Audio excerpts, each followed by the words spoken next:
As I told you, very excited about this. I I don't know exactly when it was, but I know I was living in Florida when I stumbled across your, I guess Instagram was the first thing, and then obviously, I'm sure it was on another podcast or something I heard about, probably a Chris Corpus Just Fly or like a Just Fly performance or one of those podcasts.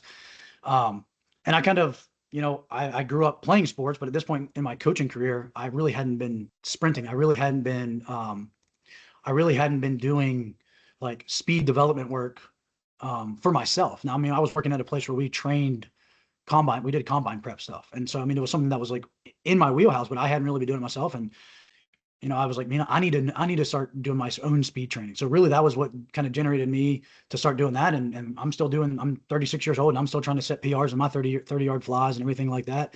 And, of the coaches that I don't personally know that have influenced me the most, it's Dan John, you, Mike Boyle, and I mean that's probably Louis Simmons. I mean those that's something where that's a pretty damn good. That's a Mount Rushmore of strength, speed, power development, and that's something that's very exciting to be able to have you on here. I'll give a quick background and then you can elaborate on as much as you want here. So again, everybody that listens to me, that's a coach of mine or has worked with me. They know who you are. They probably don't know all the details as much as what I've for as long as I've been following you, but track coach at Plainfield North High School. And retired chemistry teacher. When did you retire? In 2019, and I retired 2019. from coaching last May. Last May. Okay, so last season was your last season. Yes. So you 38 years as a teacher, 44 plus years as a coach, um, member of the Illinois Track and Field Hall of Fame, co-director of the Track Football Consortium with Chris Corfus, who again most of my colleagues that have worked with me know who that is, know who Chris Corfus is, and then obviously revolutionized kind of speed training with the feed the cats mantra in 1999. Um, what would you like to add about your bio, and then you can go ahead and start digging into again most of the people that listen to this that have worked with me. Again, if I have some sport coaches that listen to this, they've maybe not heard of you, unfortunately for them, but fortunately now they're going to get to. Maybe just kind of bring us up to speed on your career and your background, and then we'll start digging into the origins of Feed the Cats and try to keep that. I will try to keep that as condensed as possible, just because again, most of the people that I think that are going to listen to this are going to be aware of at least the basic backgrounds of Feed the Cats. But just start us off with your kind of your coaching career and how that led you into Feed the Cats. Yeah, I like to say that first of all that I was a coach's kid. That I was born in 1959 to a 23-year-old man who wanted to coach his entire life. Matter of fact, he told me all the time he wanted to die on the bench because his coach was a famous coach who died during the third quarter of a game when he was 66 years old. Um, and and he was the most important person in my father's life. And I think me being the firstborn to a coach, and like a head basketball coach in the Midwest is a little bit different. Because if you're the head basketball coach in any community in the Midwest, especially back in the 60s and 70s and 80s, you were the most recognizable guy in town.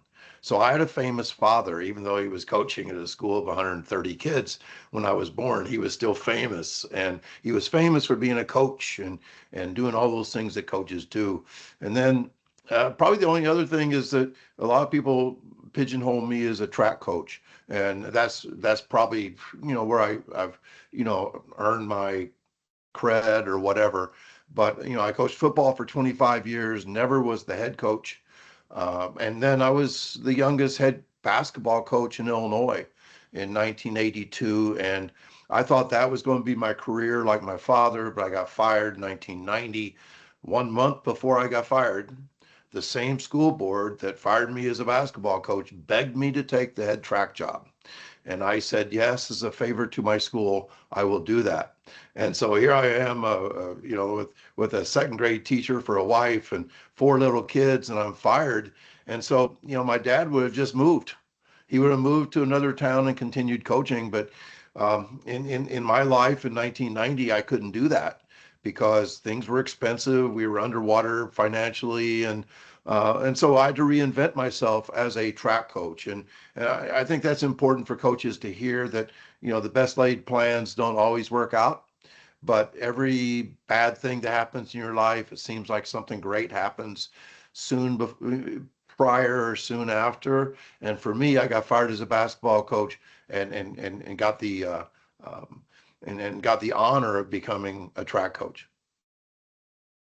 Yeah, that's awesome. And I had that in my notes, the football basketball thing. I didn't know how many years you had spent doing it. So it's, I mean, it's one of those things where like I think there is an aspect then that you can, relate to, being a coach of a team sport. And not that track's not a team sport. It definitely is a team sport, but there is more of an individual component in track than there is in football and basketball. And practice plans are going to be different. And we'll probably touch on that hopefully here in a little bit as well. But so then, I mean, you guys had success. Like I think I've heard you talk about you guys had good teams even before you started the Feed the Mhm. Cats Yeah. approach. So what kind of like what were the origins of Feed the Cat? I guess maybe give us a quick like elevator pitch on what Feed the Cats even means. Again, I know, but just to bring everybody else up to speed. Um, but bring us up to speed on what Feed the Cats is, and then how you kind of came to that, I mean, that approach and what changed in your, coaching mind as well as just in your mind as a person, like in developing that. Yeah, well, I think it's important to note that you can have success doing things wrong, in my opinion. As a young track coach, I, I, I did uh, I did stuff to my teams I regret now. I apologize for. We worked way too hard. My guys were never healthy, and I just said rub some dirt on it, get used to it because we're going to fight through this. And I had enthusiasm and I had charisma. Like all coaches, anybody that has good powers of persuasion, I could convince my kids that my BS was a good thing, and they bought it, and I think they reflected my enthusiasm. I was told in the '90s that I coached track like a basketball coach, which is I kind of like that, but then again, basketball coaches are zealots. They're like psychotic, overcaffeinated zealots, which I say that in a loving way because that's powerful stuff to be that enthusiastic and that into what you're doing. And so I did everything wrong, but still won a state championship and a couple other state trophies. But in 1999, I was 40. Okay, like I got my first tattoo on my 40th birthday, and I say that all hell broke loose after that. My son, who was a terrific eighth grade athlete who could dunk a basketball, I thought he was going to be my best track athlete I've ever had. And he said, Dad, track sucks. And I was like, yeah, but it's also very rewarding, blah, blah, blah. He goes, I'm going to play baseball. I want to have fun. I don't want to do stuff that I hate. And I said, well, what if I changed everything? What if we stopped running? And he said, yeah, right. You're going to stop running and track. No, we're just going to sprint and jump. He goes, how about the 4x4 that you love so much? I go, well, screw the 4x4. If I'm coaching a miserable sport, I'm going to make it less miserable so that people like you will come out for track. And of course, where is my son Alec now? He's in his 15th year of being a terrific track coach. Not only did he run track and become an all-stater for me and run college track, but what we did resonated with him. And he said when I retired that his main interest in coaching track is to recreate the magic that I created, which is quite a testament to Feed the Cats. So why did I blow up everything when we were reasonably successful? It was to make track more joyful. And and it wasn't because I was an incredibly nice human. Instead, I wanted to make it more joyful so that I would get every athlete like Alec, every dunker in basketball, every wide receiver catching touchdown passes. I wanted them all to forego baseball, which was very good at the school I was coaching at, um, and consider running track instead. And to make a miserable stepchild of a sport like track and field unsuck took a lot of work. And I did that work, and Feed the Cats grew and evolved from that point on. I mean, what coaches always used to say to each other was that God creates sprinters and coaches create milers. And that was kind of how I did things. We just worked our ass off. and all of our guys were hurt and all that kind of stuff, and we still beat teams that probably did the same stuff, and we just probably did it better. And so now my guys haven't run a lap in 26 years, except for in meets where we're really good in the 400. Yeah. I think that's awesome. And I think, I'm going to hopefully have time at the end to, because I have a 2-year-old daughter now, or my wife and I have a 2-year-old daughter. It's something that I think about that even with her, like enjoying sports. Cause I know there's definitely parts, like I love playing sports. I still love playing sports. I'm still super competitive, but there's definitely parts of baseball practice that I absolutely hate. My school, I went to a really small school. We didn't have a track team. We didn't have a track, so we didn't have a track team. Baseball practice was boring. Football practice, 90% of the time was boring. Like it was just something you had to do just to be able to play Friday nights, right? Wrestling practice, probably for better or worse, absolutely sucked, but it was something that, you had to get through to be able to get the reward to finally go out there and get your hand raised. Like there is an aspect of like, and I had this question later on, but I'm going to go and just ask it now. Like, what what's your thoughts on, like, how do we make practices, and again, I'll probably elaborate on this later, but how do we make practices and how we make the sport like enjoyable Monday through Friday? Like if it's a football game, and Saturday's what everybody's playing for, but they're just slugging along Monday through Friday. And again, I think, our football guys are great. They're very hardworking. Our coaches are great. They're fun to be around. Basketball coaches are great. They're fun to be around. But like you watch guys' body language on the way to the football field, on the way to the basketball court, and there's just a, slumped shoulders, head down. Like they're just not excited every day. And I'm sure I mean, nobody's maybe excited to do everything every single day of their life. But what was it about that? And I think this is part of the Feed the Cats, the competitive aspect of it. Mhm. But what was it about what you changed that made it more enjoyable, other than just you took out running? I mean, you know that's one component of it, but there had to be something else from a cultural standpoint, from a like mentality standpoint, that made track practice more fun. And if you were a basketball coach, like now, if you were still a football coach now, what would you change about those practices and that culture to also make those things more enjoyable? Because we know that if a kid's enjoying it more, they're going to give you better effort. They're going to get more out of it. So what would you do about that? Yeah, that's a fun question to answer because I think the ninth pillar of, no, I think it's the 10th pillar of Feed the Cats is that we want to make practice the best part of a kid's day. That is a bold statement. And here I was as a chemistry teacher, and on the first day of chemistry, I would say, chemistry is going to be your favorite class, and I'm going to be your favorite teacher. That statement makes kids lean in right away. They're kind of like, I think this guy likes me.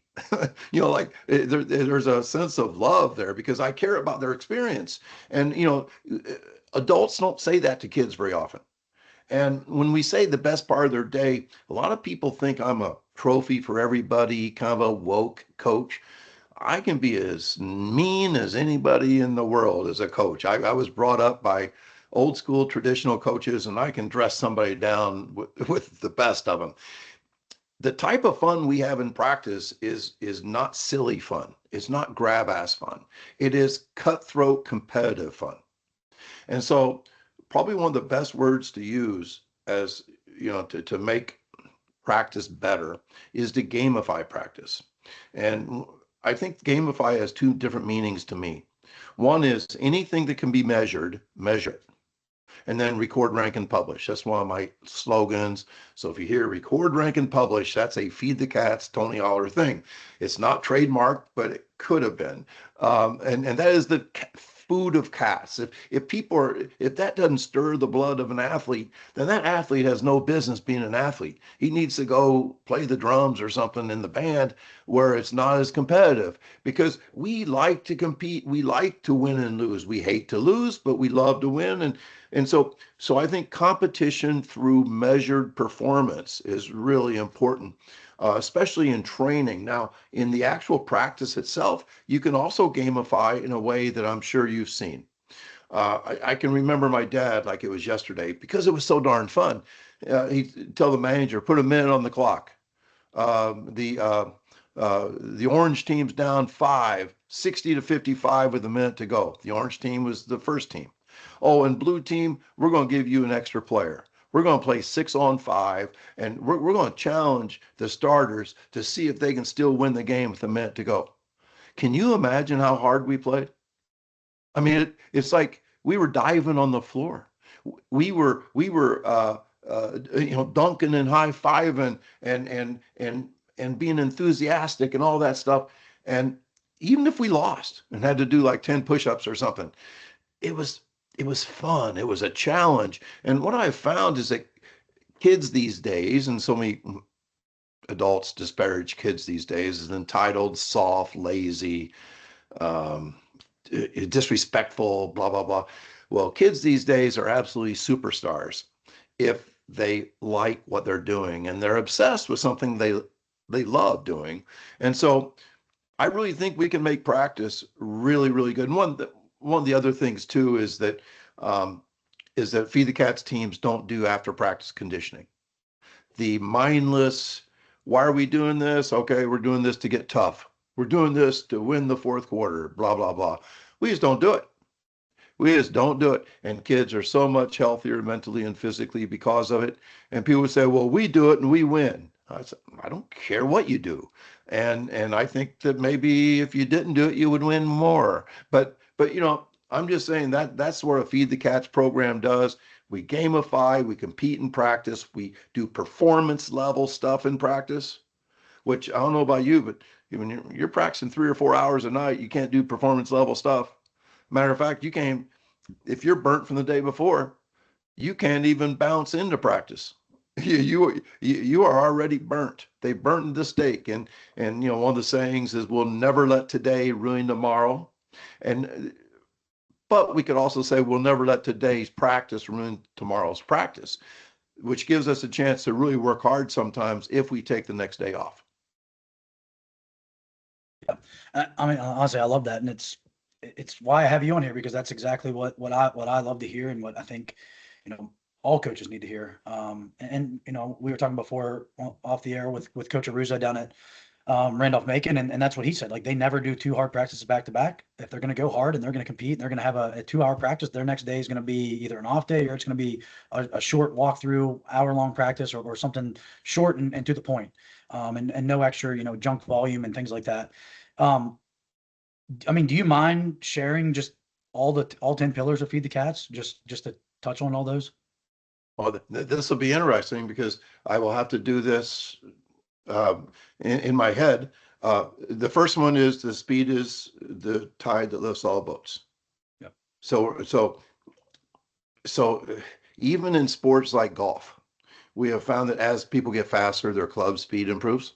So speed neurologically is absolutely essential. Even, like I would speed train swimmers. I'm doing a, a swim summit on Saturday with some Big Ten swim coaches, and I'm going to talk the same way I talk to anybody, that speed on land will translate to athleticism in the pool. So speed is the tide is the first one, and then the second one is the foundation of my pyramid. And the foundation is rest, recovery, sleep, which is another slogan of mine. I think the old school base of the pyramid was grind, toughness, hard work, 10,000 hours of sweat and blood and tears, and that kind of BS, all that manly, it's really hard and we're going to make men out of you. For me, it's sleep 9 or 10 hours, because that gives us a chance to be really good the next day. I don't care if you're the father of a 2-year-old, or if you're a school teacher, or if you're an athlete or a coach, that 9 or 10 hours. And I had breakfast with Mitch Krauser, the father of Ryan Krauser, 6 weeks ago. And get this, Mitch Krauser, world record holder in the shot put, gets 10 hours of sleep every damn night. 10 hours. There is nothing harder in the world than a young man getting 10 hours of sleep. But, he puts on 15-pound blankets, total darkness. He gets the temperature down to 60, which like see your breath cold. And He doesn't just go to bed when he's tired. He sets a bedtime and he shuts off all screens an hour before he does it. So anyway, that's number two, but that's a huge one. Yeah. Number three is record, rank, and publish. The food of cats. We get motivated not by a coach's words. We get motivated by seeing progress. And then there's never let today ruin tomorrow. We want race horses, not work horses. There is we want to get to the game or to the start of a race only 80% in shape, but 100% healthy. Not the other way around. And I think this traditional programs were the other way around. We were 100% in shape and 80% healthy. And that doesn't work. Other things, kids are good at what they like and obsessed with what they love, make practice the best part of a kid's day. I'm forgetting something here. I already said never let today ruin tomorrow. Um, so anyway, that's pretty much it. Right. And Yeah. and it's different because that's not the way I was brought up, which I think is powerful because I think when I tell people that I was embarrassingly cringy, had the undisciplined pursuit of more as a young coach, I think it's important to tell young coaches that they don't have to keep the identity that they grabbed a hold of when they were 20 and defend it for the rest of their damn life. They can change. They can change. I watched my dad yell at the TV during the 1968 Mexico Olympics, Mexico City Olympics, and you weren't alive then. But that's when Carlos and Smith put their fist up in the air, Black Power salute to uh, wanting to inform the world about the plight of black men. Of course, they got their medals stripped and they got sent home. And I remember my dad thought they were un-American and thought it was an embarrassment. It wasn't 5 or 6 years later that Muhammad Ali became a hero to my dad. And he totally became a civil rights warrior instead of this angry white guy yelling at the TV about black guys putting their fists in the air. So it's important for us to understand that the people we are should not be the people we are forever. We need to continue to progress and evolve and become better.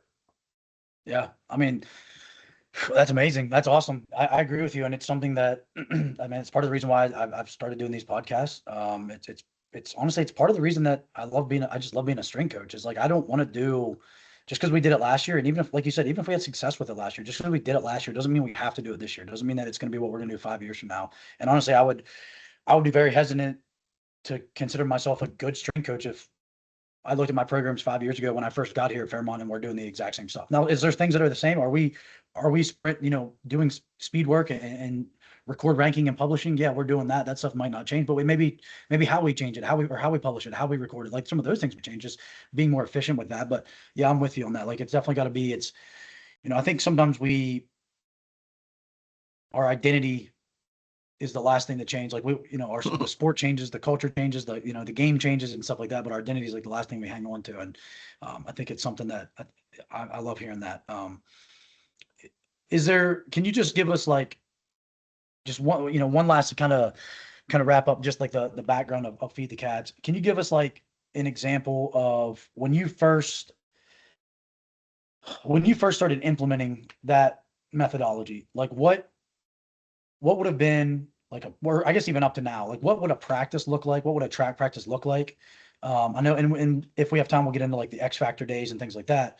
But just a normal track practice day, and what does that look like compared to what you would assume either back what you used to do or what you would assume the average high school or college track? Because like I'll give you an example. My wife ran track, so she went to a different high school than what I originally went to. But she ran track, and like they were really good. They finished second in the states in the 4x4 and the 4x8, and it their practice was some days would be, hey, we're going to go run 3 miles with the cross country kids.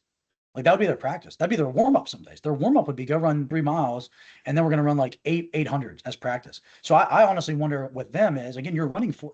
I just think logically, if your event is 400 meters, I don't understand why anybody thinks you should ever run any further than that. That just doesn't even make sense to me, just logically, other than just, well, you got to be better shape. Okay.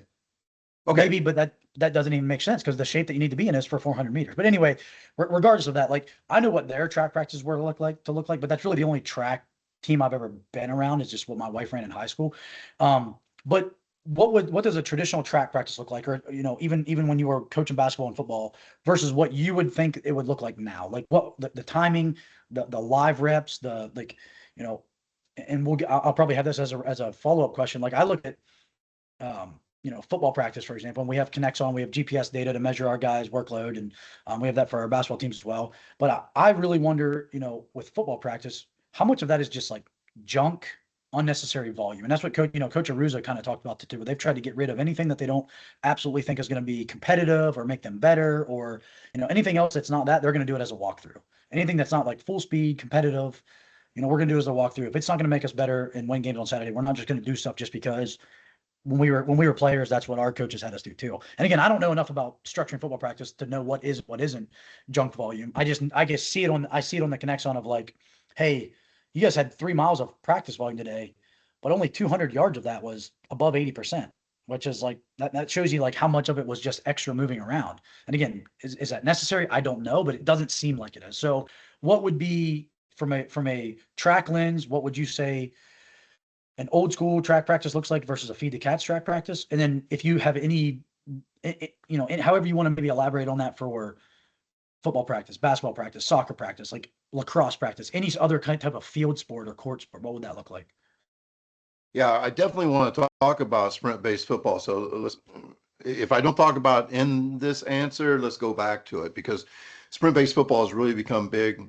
Pedro Aruz at the D3 level, third best D3 school in the nation.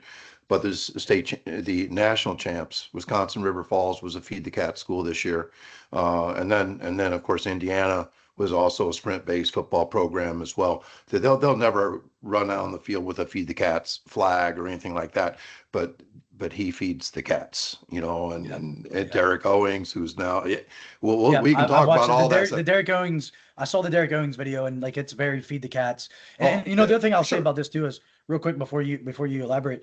When we interviewed Coach Aruz, and I didn't bring this up in the interview, I kind of regret not bringing it up because he talked about being tough and mental tough, and they don't do any conditioning at the end of practice or really at all. Honestly, their Mhm. practice is their conditioning. But you can't look at that and be like, okay, those guys aren't tough because they were like the third best defense in the nation. They had the third best or like their third down defense, their red zone defense. So like you can't not be tough and have a good defense. Like that's just pretty common sense in my opinion. Like if you're gonna base your toughness off of a team, you're probably gonna base it off the side of the defensive side of the ball. And you can't argue that Randolph Macon and Indiana and those schools aren't tough, but just because Sure. they're and I think the part of it is, and again, I'm probably jumping ahead a little bit. I think part of the reason that they're so tough on Saturdays is because they're smarter about what they're doing Monday through Friday, in my opinion. No Like doubt. there's an aspect No of that, doubt. right? They're going into the games less beat up than maybe what their opponents are. So, but anyway, go back, Yeah. and elaborate Well, on let's talk about what. track first. If Yep. track color coded uh, uh, practice schedule: red, yellow, green. Uh, Pedro Rusa goes red, yellow, green, but his green and reds are switched from mine. For me, green feels like spring, fresh, regenerate, um, nature. And green's an off day. Okay. And the most important part of my 19-week track season was green days. That's in training is when we stress and we break ourselves down. And then the green days is when we grow. Stress without growth is bad. Stress without healing is bad. Stress without mental and health is bad. So anyway, 42% of our practice days were green. That's a lot. Uh, I eventually evolved in the last 3 years of coaching into a coach that believed we should have 3 off days a week. That's crazy. I mean, like we're talking about three, not active recovery days. No, we went home and took naps and we're like unplugged from this obsession to be athletic. And I think mentally and physically it made the season feel shorter. No one would ever say our season was a grind. Everybody was like, my God, the season's over. It went too fast. I wish we could do it over again. That's what you want. So 42% green. Red days, danger. Red days, danger. For Pedro, it meant stop and don't do stuff. But red days for us are meets. Meets are really hard on kids. So we always had a green day the next day. We never, when I say sprinters, I'm talking about 12 of our 18 events. I'm talking about 100 through 400, the hurdles, the jumps, um, anything 800 and above, that's distance. And then we had the throws, in their own little kingdom. So we had, so red days were meets, but also lactate workouts. Lactate workouts are the hardest thing we do. Our hardest workout, 3 by 200 with 4 minutes rest, timing each one of them. And then we had an algorithm of stuff that if somebody wants to hear what it is, they can reach out to me. But an algorithm that would predict their 4x4 split within a half a second. And so we gamified something hard. And even though the kids would be in a fetal position, sometimes in a fetal position and throwing up sideways into the turf, they still felt like they were playing a game. They were still motivated to see the rankings that I would put out on Twitter later that night. I also put them on our website. We quantified everything, we gamified everything. And so we made practice into something that even the hard days they look forward to. So the red days were lactate work and meets. And then we had yellow days. Yellow, of course, is caution. And that means caution, don't burn the steak. Never let today ruin tomorrow. So our yellow days were either speed days or X Factor days. Very simple. Speed days, we come in and do no warm-up laps. We never do a warm-up lap or a cool-down lap. We never stretched. We would simply say, let's go. And we would do 10 speed drills in about 10 minutes. And we would do each one of them at a performance level, not a warm-up level. That's why we didn't call it a warm-up. We did every single thing at a performance level. I said, turn it up to an 11. In other words, if you're doing box jumps and like last week you were getting over like a 36-inch box, let's jump over a 37-inch box this time. That's what I mean about turning it up. If I can say, get up, like on pogo jumps or something, then and they jump a little higher, that means they were at an 8, not an 11. We don't get better at 8s. We get better at 11s. And so that ends up being our warm up to sprint, but we don't call it that. Then we time 3 sprints, whether it's a 10-yard fly, a 40-yard dash, a 55-meter dash, a 20-yard fly, a 40-yard fly, a 35-yard fly on a curve, or a 15-yard block start into a 10-yard fly. We had like 8 different metrics, but we would do 3. I never said no to a 4th. Probably had some kids do 5. No big deal. If you run your best ones on your 5th, I say, what does that teach you? Oh, it teaches me that I wasn't ready for my first 4. Exactly. What does that mean for a meet? I need to probably do more in my preparation than other guys that are running their fastest on their first. Exactly. So there's always this teaching thing that went on. So those were our speed days. People say, what'd you do after it? They're only doing like 65 seconds worth of work. Well, they could hurdle, they could long jump, they could work out of the blocks. We could do, basically, it was our entire workout was like a warm up. It was so microdosed, yet it was also very intense because I know as a track athlete in middle school, high school, and college, I never got timed in a short sprint. Not one time. I never one time wore spikes in practice because we were all just volume based. We would just run and run and run. We never did anything at a performance level ever, which is, if anything needs to be inverted in sports in America, it needs to be that. Instead of the undisciplined pursuit of more, we have to have the disciplined pursuit of less and performance level crap in practice, which means you can't go for 6 hours. You can't practice at the highest level forever. It has to be choppy and built in rest and all that. And real quickly, the other yellow workout is X Factor, which is exercises. Whether it's plyos, measured triple broad jumps, measured triple jump, measured how fast you can throw a med ball. We would measure as many things we could. We would jump off of stuff and stick the landing. I'm a huge believer in collision-based training. I've grown to be a really good friend with Adam Archuleta, who was trained freak of training with Jay Schroeder, and everything was about collisions. And the reason why collisions are such an important exercise is that we collide with the ground with every step that we sprint. And that collision, we have no padding at all in our spikes. So when we hit that track, we're hitting it hard and we cannot collapse. So we have to prepare our body for collision-based stuff. And obviously, collisions happen in other sports, like football and stuff, constantly. And so I love all that collision-based training stuff that Adam Archuleta made famous.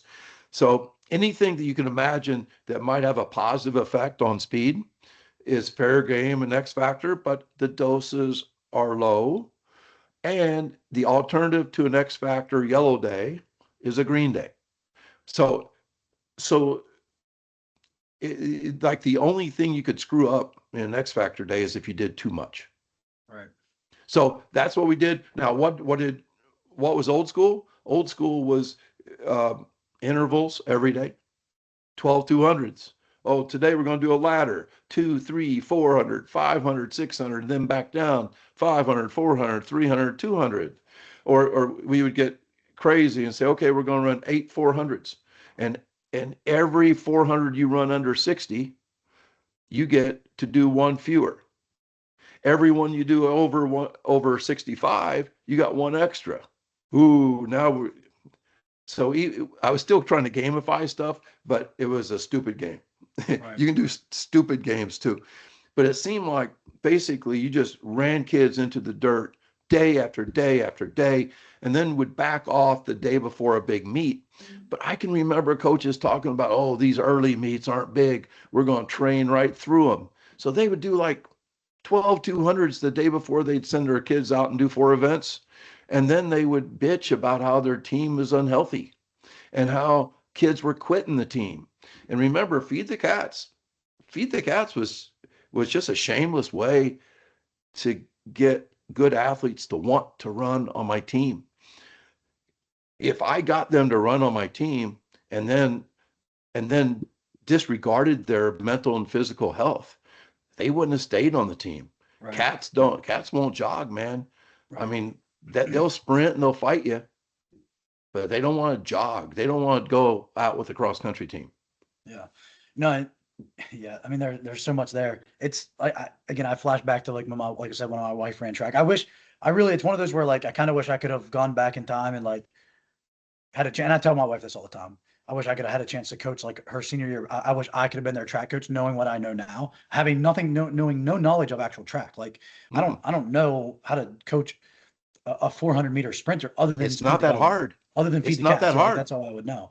And they never did. They never touched the weight, which we'll come back to weights because I know there's pros and cons to that in your opinion. But they never did anything X factor. They never. I mean, my wife did the long jump, but like that was like an accessory thing that she did after all the other stuff was done. It wasn't doing it for training. It wasn't doing X factor stuff. It wasn't doing plyometrics to actually improve performance. And I had this on there because I saw you had posted this already, but the practice discipline performance level or practice the discipline performance level pursuit of less. Like you said that, and that's exactly it. Like it's one of those where like I think there's an aspect of like almost like a swagger that you should have as a coach. And again, I take this to heart as a strength coach of do less better, right? Minimal effective dose. Simple things done savagely well. Like those are things that kind of ring true all the time with what we do in the weight room. And I think there's something to be said about being a coach and having that swagger of like, look, like not only are we going to perform better than you, but we're going to do it fresher because we practice better and smarter, and our kids are going to enjoy kicking your team's ass because we're just fresh and we're better. Like I think there's an aspect of that as opposed to, man, we're going into the game beat up. Hopefully our guys are in shape enough for the fourth quarter or the second half of a basketball game or the ninth inning of a baseball game or whatever it is. Like you're not hoping, like you're knowing, like you're going in with the mentality of like, hey, we're going to be this other team because we're just going in at a higher state of performance. Like our kids are just their nervous system's just turned on more than the other team that they're going to play against. So I love that. Let me ask you this because, and I don't know if I've ever heard you say this. I assume the answer is no. Did you guys ever do? You said the longest sprint that you did was the longest time thing that you did was a 55 meter. Did you guys ever run actual hundreds, 200s, 400s at all, like leading up to a meet to like to actually I know you guys do handoff practice and things like that for the relays. But how often like are your 100 meters? How like 100 meter kids? How often are you actually running 100 meters? Are you not until track days, like meet days? Good question. Our speed days, I heard this from a guy down in Nashville, Tennessee, um, around the year 2004, when he said anything you do for more than 5 seconds is working on something other than speed. So our speed days, the longest thing we do is a 40-yard fly, which is really like 100 yards of running because there's 30-yard run in. Whatever your run in is, your run out's the same. So so there's a 30, you're getting time for a 40 and a 30. I don't think we ever did three 40-yard flies in the same day because that was like way too much. So our speed days were very compressed and is all about, nobody can maintain maximum velocity for more than 5 seconds. No one. Every single elite sprinter is slowing down in the final 10 meters of his 100. Every single. Now, somebody may pass somebody, but that's because the They're person they slowing down pass less. slowing down less. That's Right. exactly right. And that's why we want to accelerate as far as we possibly can, because we can't hold this upright speed for very long. So our we accelerate into top speed and we hold it, but our speed days, we have the longest race we time is a 55 meters. And we don't do that often. Now, all of my sprinters, I do not have long and short sprinters. And you said your wife was a 400, 800 runner. And to me, that is a non-starter. We do not have a 400. Now, we may have, like, my high school had unbelievable cross-country teams, state champs this year, 12th in the nation. Now, if you have state champions in cross country, there's a couple guys that are going to break 50 in the 400. I mean, because they're just good athletes. Uh, but but we never ever ever moved a fast sprinter up to the 8. So our sprint team, whether your main race was the 100, the 200, the 400, or the hurdles or whatever, we did those lactate workouts where we learned how to sprint further with efficiency and learn how to deal with the acidosis that accompanies glycolysis. The lactate doesn't hurt us. It's measurable, but it doesn't hurt us. It is the acidosis that burns in our muscles. And it's not lactic acid. It's just plain old acidity. And that's what makes us throw up sometimes because the brain says we better purge some acid, and there's acid in our gut, so we purge it. And so no, we just never ever ran the full distance. And that's really probably the craziest thing is my son's the best hurdle coach I know, and he only teaches guys to go over the first two hurdles. Never goes over all 10 highs. Never goes the entire 300 meters, and yet he has state champions in him, which is a metaphor now. And of course, we also have good 400 guys who have never run a 400 in practice, not one time, ever, ever, ever, ever. Now they've run three 200s with 4 minutes rest, which is harder, but but but our 400 guys are really, really good. And it just goes to show that you do not have to practice the entire length of the event to be good at the event. We'll talk about sprint-based football. The biggest practice of a sprint-based football team, the biggest practice during the week is about 27 or 28% of game volume. Think about that. Now, the joke I love is if football coaches were marathon coaches, the first day they'd run 26 miles. The second day they'd run 30. And Yeah. on the third day, they wouldn't like the body language of their athletes, so they'd run 40 miles. That's the way the football coach's mentality works. You've seen it. It's just the way we were brought up. It's an anchor bias. That's just how we lived as athletes, and so that's what we do to our athletes. But with a feed the cats approach, you know that you don't have to run the full marathon to train for the full marathon. Right, right.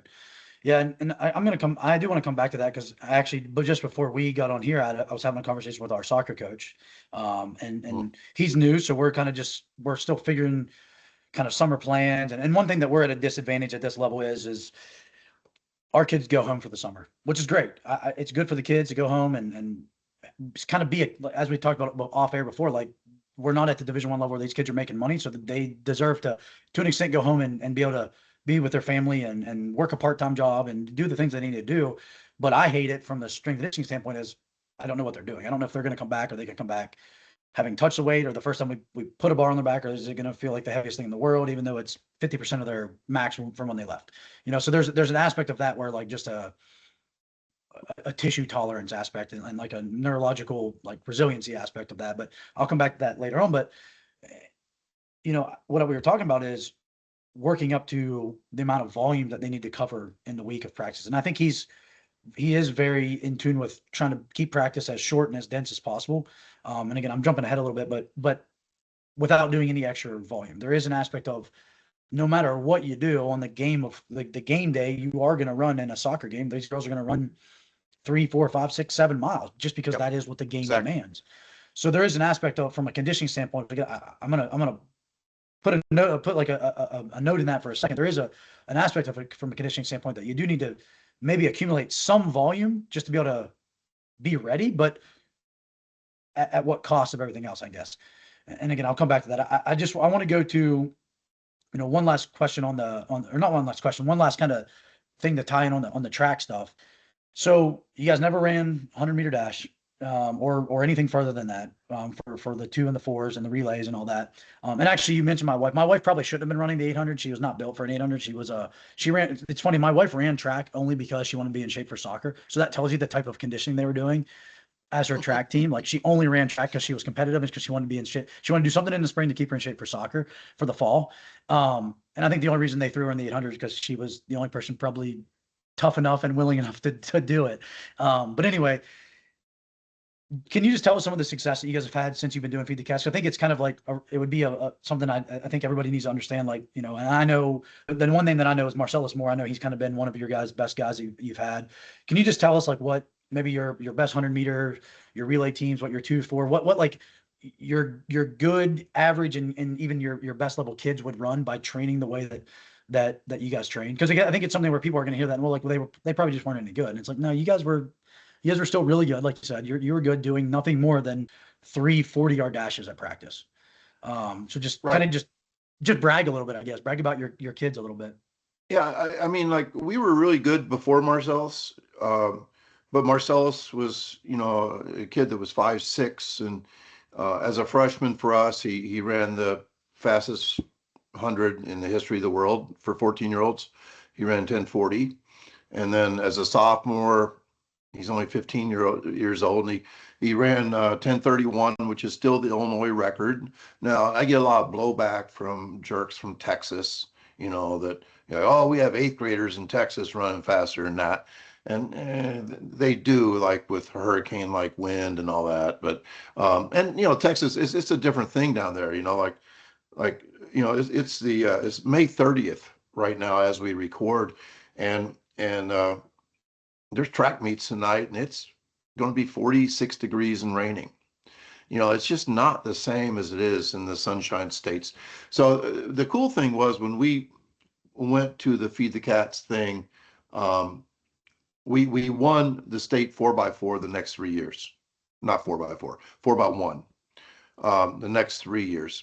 And my teams have the fastest 4x1 average best time in the last 25 years of any school in Illinois. And I think probably the biggest thing I can say about the Feed the Cats approach is the next generation Feed the Cats coaches. People don't realize that there are literally thousands of schools now from coast to coast. 2 weeks ago, I went to Homer, Alaska. That's about as far as you can go. I was in the air for 9 hours, and Homer has won the Alaska football state championship the last 2 years, being a Feed the Cats football team, and their track team breaking records being a feed. So Homer, Alaska feeds the cats, and this stuff just happens. The Illinois powerhouse is Edwardsville. Well, the head coach ran for me, and the hurdle coach is my son. And they have won, I think, 7 trophies in the last 10 years, 3 state championships, just a powerhouse. There's stories of distance coaches. You said that you wish that you could go back and coach your wife. And I said, it's not that hard. And I think that's the beautiful simplicity of Feed the Cats, is that I used to say simplicity doesn't sell. I've learned otherwise. I have sold more stuff on CoachTube than any coach there. I'm #1 seller, more than Hal Mummy. I'm the #1 seller at Championship Productions. And because I think it's a simple message. And so there was a situation in a suburban school of Chicago where a distance coach I mean, we're talking about a guy that runs marathons and hangs out with like distance nerds and things like that. Well, he had no sprint coach one year, so he fed the cats. And I think they set like 4 state records and basically had the best sprint group of all time. And he did it with absolutely no prior knowledge of how to treat a sprinter, except for the fact that we would have breakfast every month or so. And Brian O'Donnell just became, the best sprint coach in America because he didn't break his kids and kept it fun. And here's the key too. He didn't take, like some skinny Harry Potter nerd off the band and turn him into a 100-meter champ. No, what Feed the Cats does is it attracts good athletes, attracts the cats. I say that if you can imagine, I've seen things on social media where somebody, there was a stray cat on his porch. And so you put out some cat food the next day and the cat appreciates it. 3 days later, there's 7 cats. And that's kind of what a Feed the Cats program does, is it recruits for you. And I say that every high school has a good track team, but they don't come out because usually it's a distance coach is the head coach, and he's just running guys into the dirt. And I don't know if you've ever tried to take a cat on a jog, like put a leash on him and say, hey, we're going to go out and run 3. That cat would rather be drugged for 3 miles than to jog with you for 3 miles. And that's the way the fast twitch athletes of the world are. And of course, traditional coaches have never liked coaching those kids because they weren't like them. They did not respond to normal coaching. They didn't respond to the grind. Instead, they responded really well to rest, recovery, and perform. And that's what we do. Yeah, no, I think it's awesome. And again, it's one of those things where like I think it just resonates. I don't know why for me personally it just does. Like it's weird because I would definitely say that I am like a grinder. Like I'm not, it's just how I am. And I Me think too. most strength coaches are, but there is an aspect of that. And I think partly it's probably just as I've matured as a coach and gotten more experience, like I do see that with the kids that are the cats, like you said, like, some of the kids on the soccer team, like you're a lot of the guys on the basketball team. And again, some of those guys, we have 2 guys on the basketball team right now that if they really wanted to, and they wanted to go out and be a track sprinter or they wanted to go play football, they would probably be like starting wide receivers for us right now. Like they're that athletic and that twitchy. They just happen to love playing basketball instead of playing something else. There's definitely an aspect of it. And I see it with, I was telling you before, like our soccer team, like I've really, this has probably been the best year we've had for soccer. Even we got our volleyball. You said golf. We had some of our golfers sprinting this year. We have our swim team. Swim team does at least 10-yard dashes. I don't know if we have them do anything longer than 10 yards, but it's still the Feed the Cats mentality of like, hey, we want you to do the most explosive thing that a human being can do, which is sprint. Mm-hmm. It might only be for 10 yards versus 30 yards for some of our other teams and other athletes. But this is probably the best year we've had in terms of buy-in and the kids really celebrating their PRs. And like I said, we've had more female athletes this year run over 18 miles an hour, which I know that probably doesn't sound, in a track world, that probably doesn't sound that fast, but for Division II soccer, volleyball, our acrobatics and tumbling athletes, which is like a kind of like a combination of gym and cheer, competitive cheer. I mean, those girls are workhorses, but they're also very good athletes that like to train like cats. Like they like to do explosive stuff. We've had more girls hit over 18 miles an hour just this year than what we've had in the previous 4 years that I've been here. So it's something that we're definitely trending in the right direction with that kind of stuff. And um, kind of transition on, I know we kind of briefly touched on, but to kind of transition to like the sprint ball, and let's just call it, feed the cats football, feed the sprint based football. Let's do the same thing for give an example maybe for basketball. I saw where you had done some consultation stuff with the Yankees a couple of years ago for their spring training. Like, what does what does that look like? So again, put your football coach hat on, put your basketball coach hat on, put your baseball coach hat on, put your soccer, lacrosse, whatever it is. What does that look like in terms of, obviously, the red, yellow, green days should probably still be implemented throughout the week somehow. Um, but and again, we don't need to even know X's and O's. Like today, like I said, today we're going to go full court press. Like that's going to be a red day because that's going to be a high intensity day. Like I don't necessarily need to know that, like X's and O's and tactical stuff, but even just from just like a mentality, how would you approach? Like if somebody said, "Hey, you're now the head coach of whatever, Indiana basketball, like Kentucky basketball." I'm trying to think of a good basketball school. I don't even know who's good in basketball anymore. Duke basketball, whatever. You're in charge of them. Like, how would you think about structuring their practice? Well, let's go basketball first. Um, no conditioning at the end of practice. Now, having said that, I think that you do need to do some change of direction work. And so some of the old time killer type stuff is absolutely fine if your goal is to get better at changing direction. And you should tell guys that I want you on every other one to alternate which foot you plant. In other words, we are trying to get better at high speed work, and then we're going to recover enough. If we do another one, we're going to recover enough that we can do it at a performance level. And the difference is we're not going to do 10 of them like my dad used to do to us. Especially a week of maybe a game that we're definitely going to win. He would work our ass off, like we would, yeah, like do 10, like long killers at the end of practice and things. So anyway, I would definitely rest, recover, sleep as the base. And then I would want my athletes to get better in season and out of season, both, which means I want them to get better at sprinting.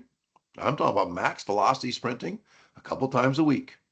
Uh, I want them to lift. I'm not talking about lifting as a bodybuilder. Like yeah, I see people. I go to Lifetime Fitness here in town, and I see guys that lift for 3 hours. That's not what I'm talking about. I'm talking about a stimulus of strength.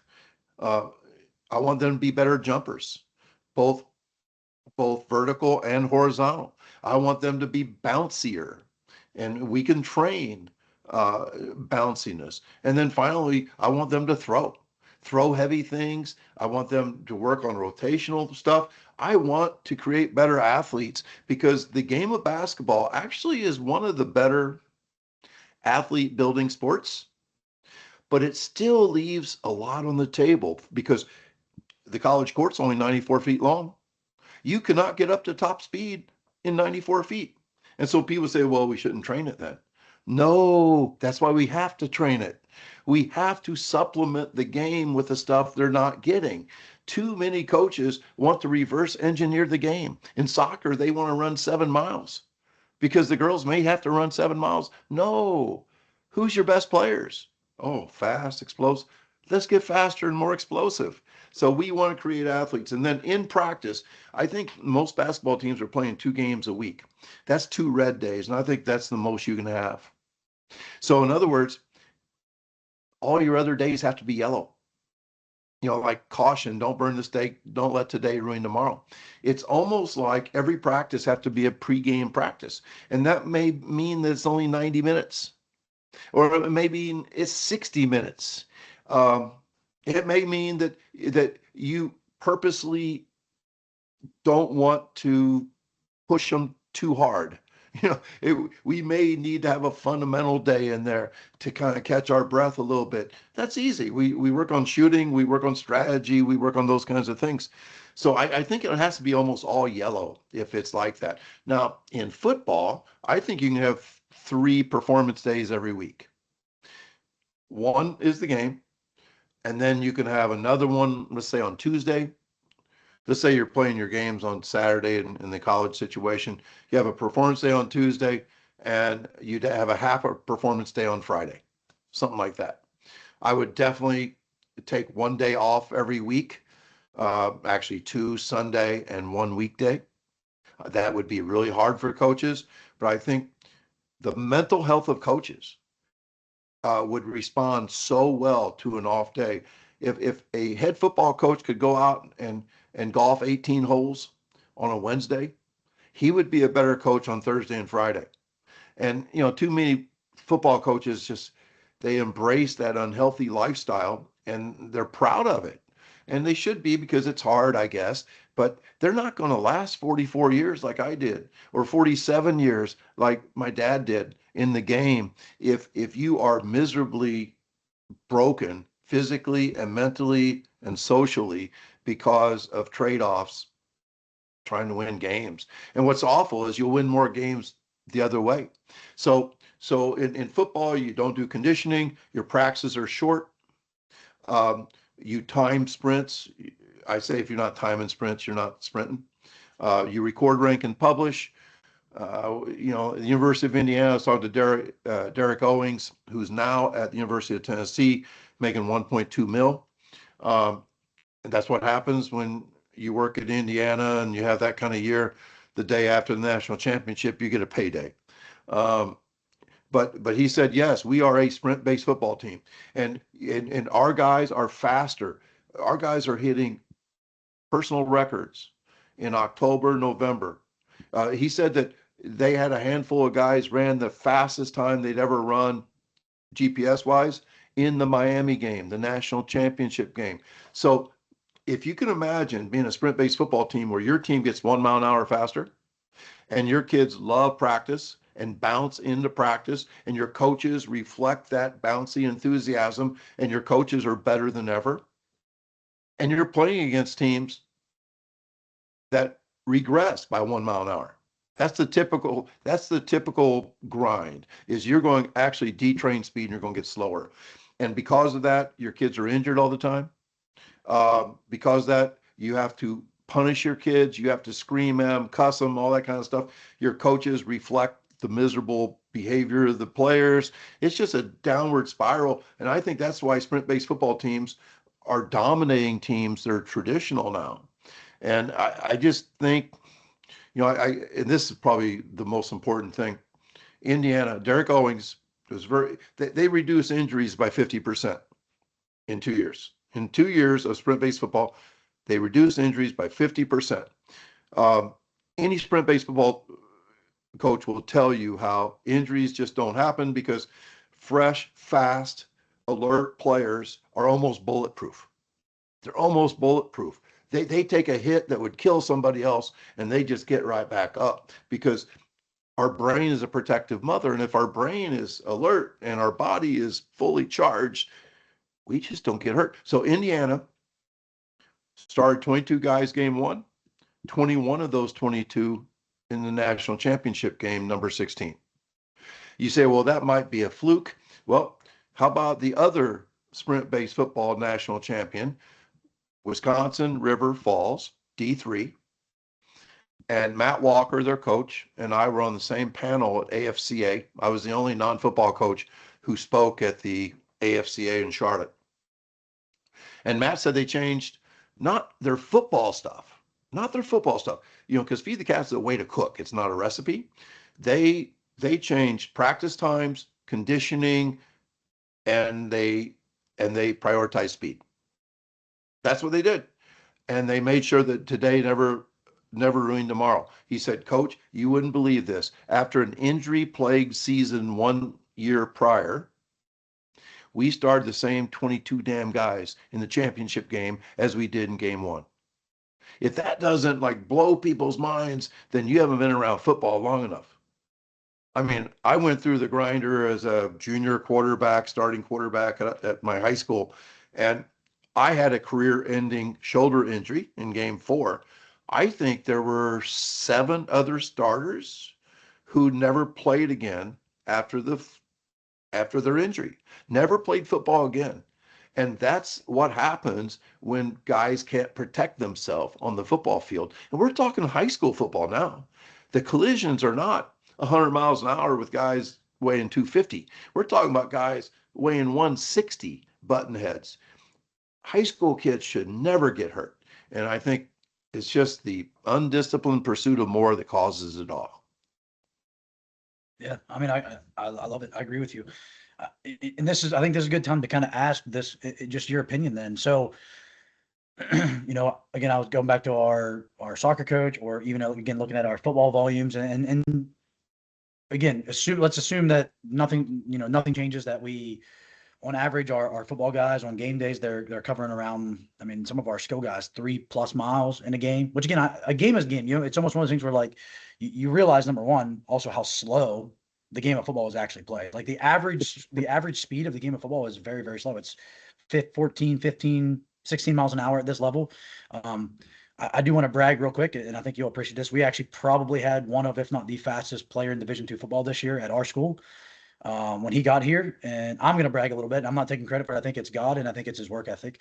I just, like you said, I gave him the recipe. He did the work. He put all the ingredients together. He ran as a freshman his first 30-yard fly that he ran here. He also weighed about 180 pounds when he came in. Was 20.05, which is pretty good for a college freshman running back at 180 pounds. By the time he left in indoor 30-yard fly, he ran a 22.32. In the game, he ran a 22.56 or a 22.65 in game, which would have been one of the highest in the NFL last year. He's now at Florida Atlantic University playing football with the big boys, and he's gonna he's gonna play this year. Like their coach has already talked to our coach and said, hey, this guy's good. Like he's fast. Like he's got And Division I.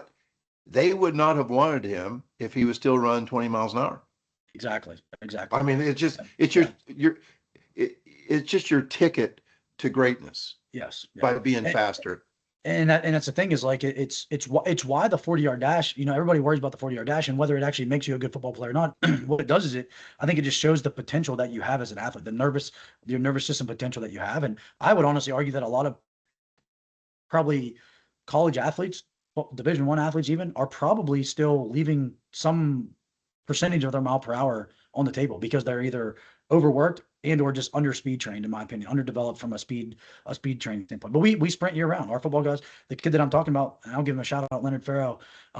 Great kid, great young man. I mean, he was here the last summer year round. I mean, he sprinted year round with us. So he was here year round. So it's one of those things where 3 years of speed development work and consistency. And the other thing is he also gained weight. So it's not only did he get faster, but and I know you talk about like the momentum and the truck stick and stuff like that. And I know Mike Boyle started doing that with the momentum calculations, and we do that here as well. You factor in, okay, he added 2.5 miles an hour to his max velo, but he also gained 10, 12 pounds.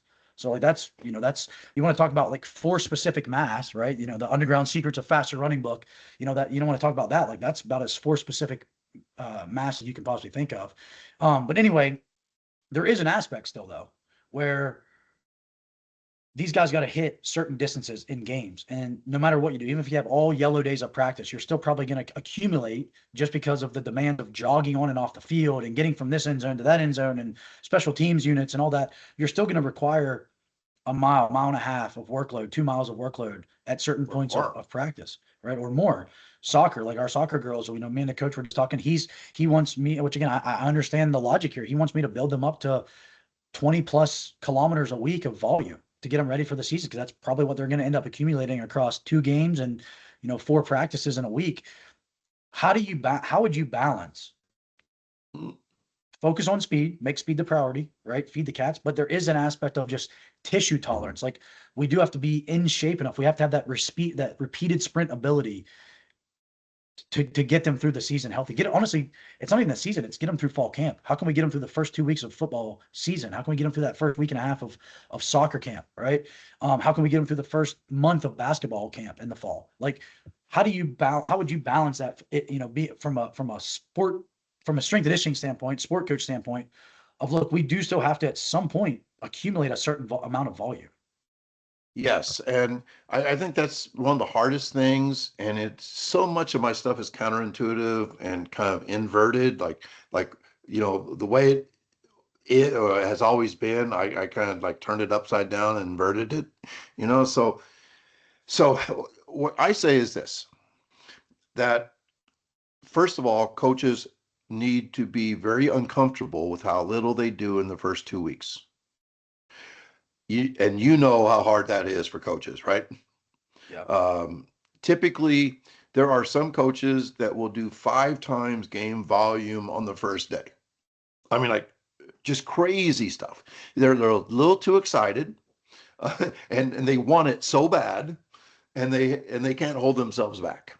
So the first thing is you reduce that early camp stuff so that it's not this huge shock to the system. And then you patiently let the season train the season, which I was talking to the lacrosse coach at Penn a couple of years ago, consulting with their whole staff. And he said, Coach, I love the idea of creating better athletes and feed the cats and all this stuff you talk about. But I don't think you realize that we have to play a 60-minute game. We have to play a 60-minute game, game one. And I said, yeah, but what if your kids were faster than the other team? You had no one injured. Your kids were more enthusiastic than any team you've ever coached. And because of that, you loved your team more than any team you've ever coached. And you were playing in game one against a traditional team that went volume, volume, volume. They were practicing 3 hours a night. They had a stupid conditioning test at the start of the year, and they sent them home with a packet all summer that they were supposed to do all this running and all that, and kids don't do it. And would you have a chance to still beat them? And I could tell he was thinking. He was maybe, maybe we would. I said, oh, and by the way, which game's more important, the first one or the 20th one? He goes, well, duh, the 20th. I go, let the season train that stuff. Do not. I go, soccer is an interesting sport. And for people that are listening, I've done a couple podcasts with Erica Suter, soccer queen girl, and they're good podcasts about soccer, because soccer is arguably an endurance sport, because like you say, you may run 7 miles, but remember that you don't have to run 7 miles to prepare for 7 miles. Mike Whiteman spoke at a TFC, Track Football Consortium, 2019. And Mike is the S&C guy for the Pittsburgh Riverhounds, a professional soccer group. And I love what he said. He said, we do not reverse engineer soccer. If we did, we would do everything with the ball, and we would go like 7 miles of jogging and walking every day. And as you know, soccer is not 7 miles of high end sprinting. It's 7 miles of meandering, like walking, jogging, you're just out there. And he says, what I need to give kids is what they don't get in soccer, not what they get, what they don't get. So what is it they don't get?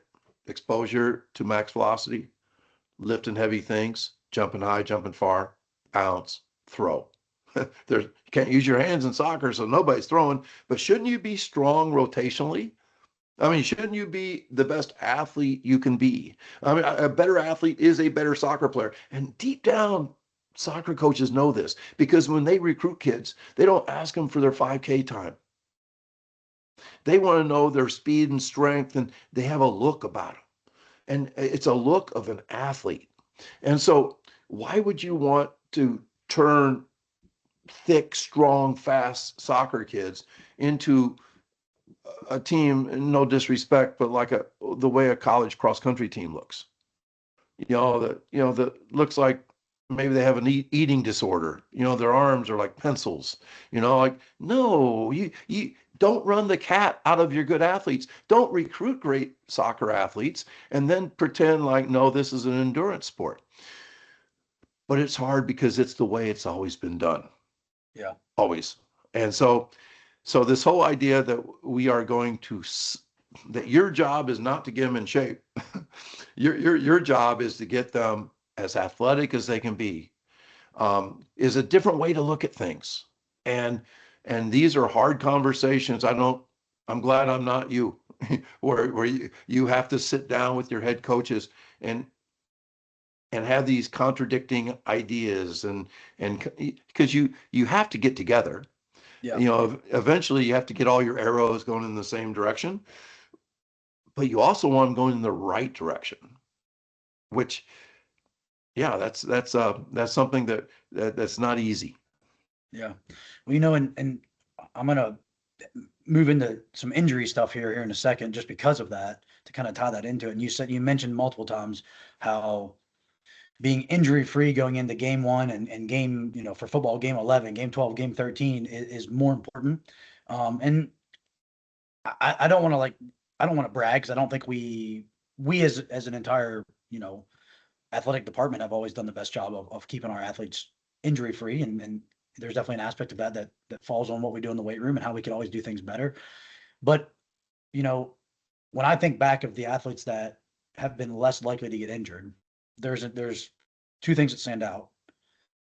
Just one, like, no prior injuries, right? We know that the number one predictor of an injury is a previous injury, right? So Yep. when we have an athlete that's, that they 1 week it's a calf strain, the next week it's a quad strain, the next week it's a hamstring strain, the next week it's a tight lower back, the next week it's whatever, their shoulder hurts, then the next week it's they're spraining their ankle, then they're pulling their hamstring on the other side. It's like, yeah, that's because the body is trying to figure out how to protect one area. So it's you know losing, like, you're losing ability in other areas, like that again, we're going to talk about RPR here in a second. That's part of that, aspect of that protective mechanism of the body, trying to be like, hey, like, we don't want to do what you're trying to make us do anymore, so we're just going to start shit's just going to start going wrong.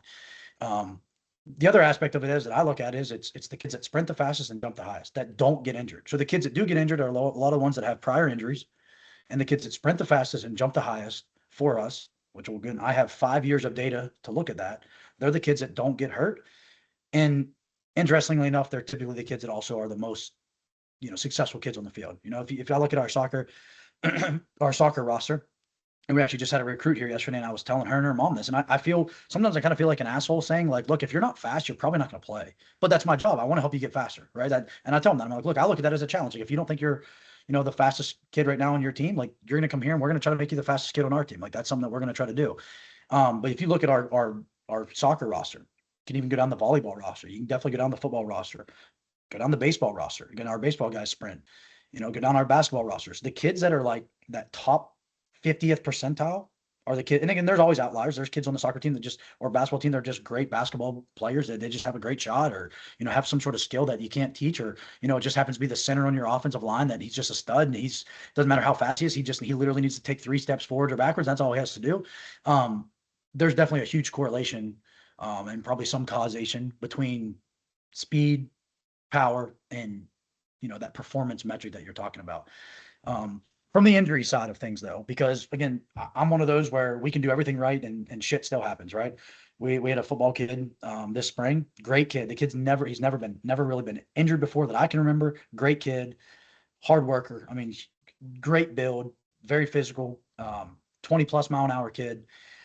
We were sprinting, and again, we left at 6:30 in the morning. I don't like it, but it's one of those things where we got 80 football players. We got to figure out how to get them all in at some point with other athletes in the weight room. And we were sprinting. It was on a Wednesday. We were sprinting, and we kind of do your atomic speed warm up that you have.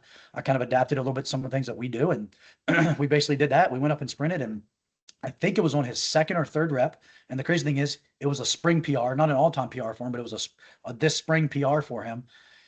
After he crossed the 30-yard line, he pulled his hammy. So after it was during like the decel, like he probably overstrided, leg got down in front of him, and pulls his hammy. He misses the rest of spring ball. So that's one of those things where, like, I'm personally losing sleep over that, because the kid's a hard worker. He's a great kid and doesn't deserve to miss spring ball. But then I pulled him aside later, and I was talking to him, and I said, hey, I was like, just for the sake of it, how much sleep did you get last night? 4 hours. 4 hours of sleep. And that's one of those things where that kid could do everything right every other day out of the week, but it's that one bad night of sleep when we're trying to do performance-based training, right? Performance-enhancing training. We're trying to do something high intense that goes, and it sucks. Like it makes it look like sprinting was the cause of that, when I know that it's not. I know it's the, and you've talked about this before, it's the inoculator to that kind of stuff. We know that that's what you need All right. And Coach Owens talks about that, right? He notes that Mhm. you can never go more than 7 days without hitting 90, 95 plus of your max speed, right? So we know all those things. So what would your discussion be with a sport coach of, number one, how sprinting can be an injury preventative thing, especially for soft tissue injuries. And then also maybe a quick sales pitch, elevator pitch of how you came to learn about RPR and implement RPR, and why you believe in RPR. Because we do it with our football team. I've done it with our men's basketball team. I do have a hard time getting buy-in with some of our other teams. And it's something I want to get better at because I do believe in it as well. Personally, I believe in it. And I think we've had great success by using it with some of our teams. But it's something I want to implement more. So I think, I'm very interested to hear your answer on that. But start with sprinting and how that's a injury preventative thing. And then tie that into kind of RPR in terms of how it can be used from a performance standpoint and potentially an injury mitigation utility. I think overall, I mean, I like the idea that it sounds like you were crushed by that injury, and that's the way I feel as well. Devastated for the Um, for the kid, devastated for the kid. I just I take injuries so personally, and but injuries can happen. Uh, a lot of times it's a lack of sleep. Like you said, that's the perfect thing to ask. If you're not sleeping well, let's just say that one of the most underrated things in athleticism is the ability to quickly relax a muscle. And this is something that in the weight room, it's there's nothing you can do in the weight room to teach your muscles to fire quickly and relax quickly. But in sprinting, you can. That's what you do when you sprint. You get a full, strong contraction, and a millisecond later, it's like whew, just total relaxation. Now, what happens if it's slow to relax? Well, what happens when you elongate a contracted muscle that hasn't given up its contraction yet? It tears. And so that does happen. And sleep is really important. Also, uh, what you did yesterday is really important. Like there there are things you can do in the weight room that that may actually cause more problems than it solves. Like if you come out with a tired, tight muscle, I don't we don't stretch, because stretching takes away some explosiveness in that tight spring. We want tight springs. Uh, but I go back to I got in on the ground floor of RPR because Dan Fichter and Chris Corfus was actually it was Chris, my business partner. Um, Dan told Chris brought Douglas Heel from South Africa to the Chicago area, and he would do a couple 2-day workshops. Like Saturday, Sunday, the next week Saturday, Sunday. He would stay with Chris, and then he would fly back to Cape Town. And so Be Activated was the name of this stuff. And Douglas Heel was a master practitioner.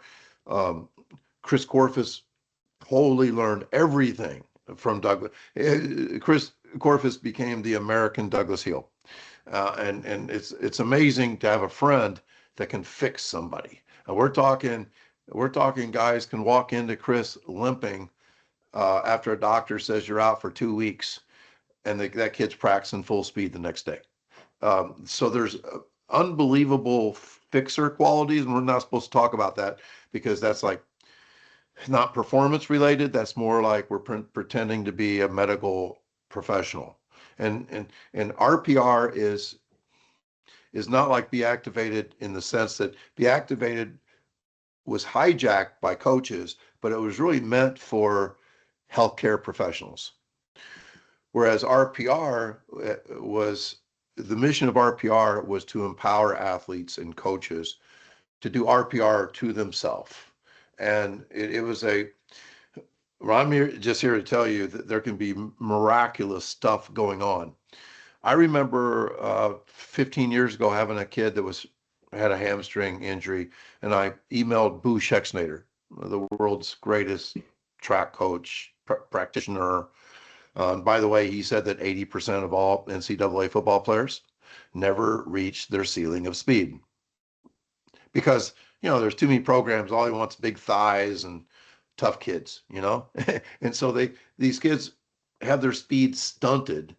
Um, so what RPR teaches us and what Boot sent back to me was that when there's a hamstring problem, it's like a check engine light. So if you have a check engine light, there's something wrong with your car. The problem is not the light. You don't need to get the light fixed. So when a hamstring injury happens, it is almost always some other problem. I was just at a clinic with Cal Dietz this last weekend, and Cal talked about having a hard calf. And I don't know if you've ever felt somebody that had a hard calf. It feels like it's like a brick. It's like so tight. And so a tight calf will lead to hamstring problems. And so that calf has to be massaged and worked and constantly, you know, you have to work and work at it so that the hamstring's not doing a job it shouldn't have to do. There's other people who have glutes that are not activated. In other words, when you muscle test them, they are about 1/4 as strong as they truly are. They're just not recruiting good contractions. And so if that butt is not doing the job of the butt, the hamstring tries to do, we compensate. We are going to sprint no matter what's working and not working in our body. So if we are compensating by having one muscle do two muscles jobs, it never ends well. So something's going to break down. So RPR, the reason why it's reflexive performance reset, is that we are trying to reset the body to its, like what they call it with computers, like the factory settings or whatever. Yeah, That factory reset. Yeah, factory yeah, reset. yeah, like we're trying to get our entire body to work in a symphony, um, collectively, correctly, so that we don't have injuries. And when we are like that, when we are reset and we've done, the breathing is the key to RPR, the diaphragmatic breathing.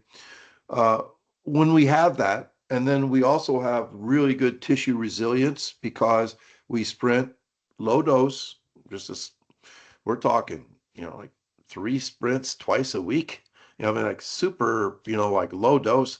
Um, but that exposure, along with RPR, should keep 99% of your athletes healthy. But you're still going to have the 1% sometimes. And it's still the hardest thing we ever have to deal with. Yeah. And I think that's also the fact of, you're dealing with high school and college kids that don't always sleep and are overstressed and overworked and underfed and undernourished and all that kind of stuff. It's again, it's probably the hardest and thing about, again, being at this Division II level is like we don't really give these kids any nutritional support. We don't give them any. I mean, we do have a sports psych on campus that is able to work with them, but there's no way she can work with 435 athletes. Like we have no idea to know if these kids are sleeping. Like it's just one of those things where it's part of it. And I think something that, to be honest with you, and I strength coach me 5-10 years ago would hate me saying this, but I probably have, and this is, I think there's a strength coach me now is proud to say this, but I probably do less with our kids than I've ever done in terms of the volumes, for sure, the volumes, but even how often we're dosing the intensities because and I heard, I don't know if you're familiar with Matt Winning. He was a West Side Barbell guy, that now works with a lot of tactical firefighters, military. But I heard him say, it's not how hard you can train, it's how hard you can recover from, or what, like the training that you can recover from. It's how well can you recover, right? And it's one of those things, everybody can train really hard for 2 or 3 days in a row, but Mm-hmm. can you do that for 3 or 4 months in a row and actually recover from it? That's what we have to keep in mind. So it's like one of those things where like, here's what I would like to be able to have 18 to 22-year-olds do if they were all getting 8+ hours of sleep every night and all eating, gram per pound of body weight of protein every day. Like that's not the case. So it's like we almost have to adapt and meet the athletes where they're at in terms of the intensities and the demands that we're asking. And obviously we try to do that in the weight room as best we can. I'm sure we still definitely overcook the steak at times. I'm sure we do, and it's something that we have to get better at. But there's definitely an aspect of then also we have to figure out how do we work around practices. Like if I'm, you mentioned basketball. There's nothing worse as a strength coach than hearing the basketball coach, especially our former now men's basketball coach, having him say, "Hey, the guys will come and lift after practice."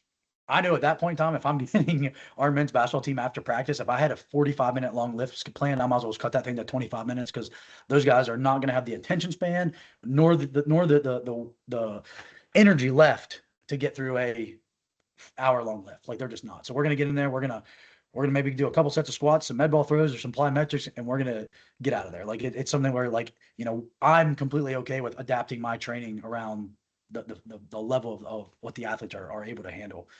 But it can always be better for sure. Um, One thing I did want to, I know we're already over an hour and a half. I don't want to take up any more of your time, too much more. If you're good with like maybe a couple of like rapid fire questions, is that okay? Sure, I'm good. Okay. All right. So this kind of ties into the sprint mechanic or sprint training, hamstring injuries, things like that. And I see it a lot at this level. How important or how much of an issue do you think sprint mechanics are? Is that something that like we should even be worried about? Like, should I be taking slow motion video of our athletes sprinting and like trying to break down all this stuff? Or is it something that by the time they're 18 to 20 some years old, and I get to work with them once or twice a week on sprinting. Like it is what it is. Like at that point in time, I'm just trying to like keep them at, maximize what they're already, the mechanics that they already have. It's a great question, and I can talk. I can talk for 2 hours on sprint mechanics. I'm friends with some of the greatest in the world, Chris Corfus, Dr. Ken Clark. I just had dinner with Les Bellman Yeah. Saturday night. Les Boom. Bellman Yeah. had 6 first round, I believe 3 in the top 7. He trained. I think he had 13 altogether in the first 2 rounds. 28 guys drafted. Um, and his presentation that he did down in Florida um, showed a obviously freaky athlete that's going to go high in the draft, uh, running with some quirky motions. And he has said, "Do you change this?" And some of the coaches said yes, and some of them said no. I'm more of the no. Um, I think there's certain things. I mean, if a kid's running and looking at the ceiling when he runs, you say, keep your eyes down, man. You look silly. If somebody's running hunched over the whole way with arms that never go past his hips, you say you're running like a T-Rex. Like, come on, man. And I do think that video is really good to show a kid. Like what do you see here? And let him talk to you instead of you pointing stuff out to him. And I think overall that as you sprint on a regular basis and you get faster, which means you're getting timed, you start doing things better. Your arms start looking better. Your posture looks better. Uh, I mean, there are certain things. I mean, like the obvious things, like I said, the guy who runs with 90-degree arms the whole way, it never lengthens. But that's just stuff I talk about every day during speed drills. And Yeah. I'm always talking about, how bad runners look. He looks like this. You don't want to look like that. So I think that I coach it in a general way, but I use the phrase we assemble the plane in flight a lot, which means we accept some goofy things with the arms. And there's sometimes David Weck shows a video of Tyreek Hill. He has one arm that crosses his midline as he sprints. Like, really, you're going to change Tyreek? I mean, Right. the fastest in-game guy we've ever seen in NFL football? Hell no. So you accept the fact that not everybody sprints the same. There are a few general cues. There's the obvious ugly things that some kids do that you can fix quickly. But overall, sprint them, yell out their times, write them down, celebrate new PRs. If guys are flat or getting slower, you have a got to have a talk. You know, what's going on, man? You drinking too much? Are you not sleeping? You know, like guys should not be going, going in the wrong direction speed wise at your age.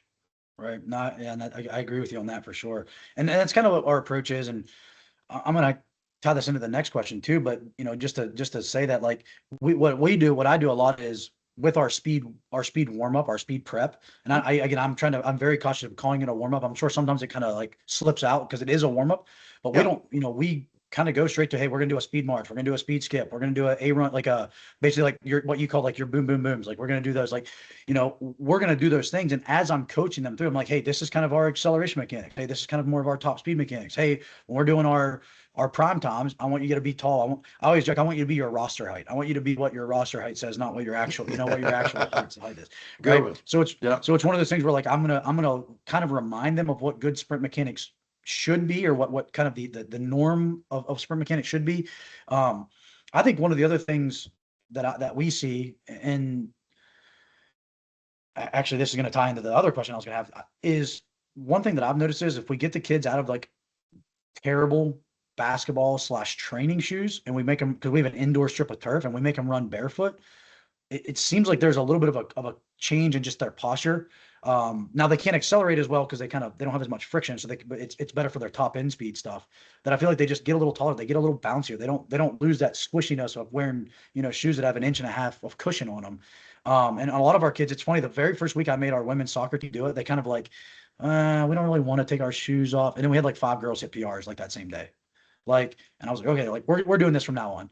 So what do you think about? And I know I've heard, Cal Dietz has this whole like spring ankle complex. I know Chris Corfus talks a lot about the feet and the ankles and that kind of lower shank and of the lower leg.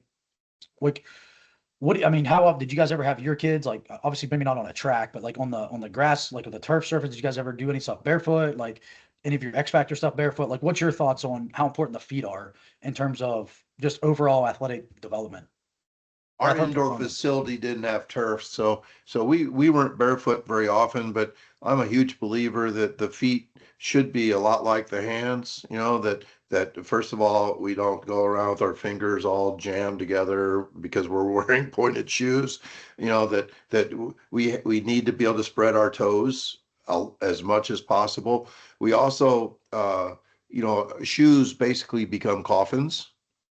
And that's not the way humans evolved. Humans evolved to have really strong, flexible feet. And basically we have dead feet that live in coffins now. And Yeah. so little things like going barefoot as much as possible is really good. We do all of our spring ankle stuff barefoot. Um, basically getting up on your toes like a ballerina and holding that for 60 seconds 3 times. We'll do that barefoot now instead of with shoes, just because I think you can get up on it a little bit better. The big toe is uh, a non-functioning big toe will absolutely destroy an athlete because the big toe triggers the glute, and so you know the body is not a bunch of disconnected things, but it's all connected. But Yeah. the big toe is really, really important. Uh, I just think that strong feet might be the most important thing to team sports that's not worked on because you're going to be, like you say, in basketball shoes or football cleats when you're doing agility work, and that's not going to make your feet stronger. So you have to have some things that you can do, and there's some things you can do. You're sitting at a desk, to strengthen your feet, and I like that. I was going to tell you, injury wise, you'll appreciate this.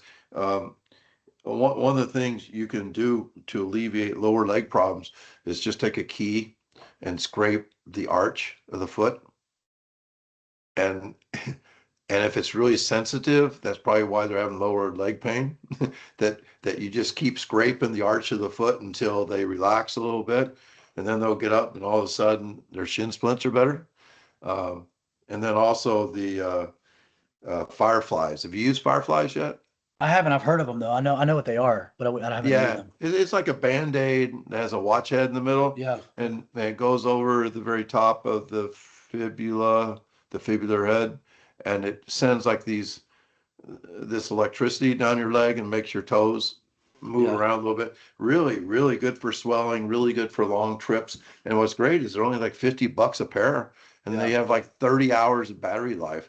Just a couple of weird things that hanging around with the people I hang around with uh, talk about a lot. But I think that Chris Corfus has often said the feet, because there's no big muscles in the feet, are not worked with in the weight Yeah. room. Yeah. It's And then not in cool. team sports, Yeah. yeah, It's not cool. It's not, I mean, and again, that's something that we've tried to do a much better job here in the last year or so of getting our kids training without their shoes on as much as possible, sprinting without their shoes on. I mean, we have our football guys, we do like a little segment at the end of every lift, like a champions do extra.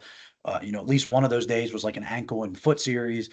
Just trying to do more stuff with that. And, I think it's an aspect of sprained ankles. I don't think it's because we're doing anything in the weight room. I think it's just feet and ankles aren't strong. Like we're not strong anymore, which that kind of ties me into the next one of my last two questions here. And you mentioned this earlier, and I definitely agree with you.